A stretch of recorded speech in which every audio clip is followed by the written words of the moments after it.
তার যুক্তি হলো একটা দল নিষিদ্ধ করা উচিত নয়, কালকে যদি তার উপর নিষেধাজ্ঞা দেওয়া হয় তাহলে সেটাও অন্যায় হবে।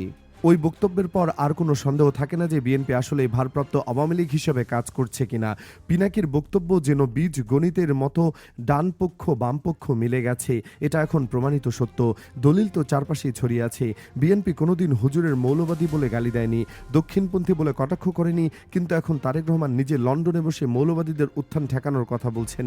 এই কথাগুলো শুনে হুজুররা স্বাভাবিকভাবে কেঁপে গিয়েছিলেন।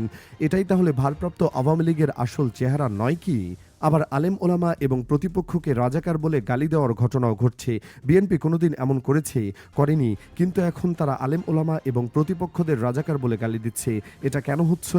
এর উত্তর একটাই নয় যে বিএনপি এখন ভারপ্রাপ্ত আওয়ামী লীগ হিসেবে কাজ করছে। ভোট চুরির পরিকল্পনা নিয়েও গুজব শোনা যাচ্ছে। বিএনপির ইশাক বলছে যে জামায়াতকে ভোটের প্রচারণা চালাতে দেওয়া হবে না, মাঠে নামতে দেওয়া হবে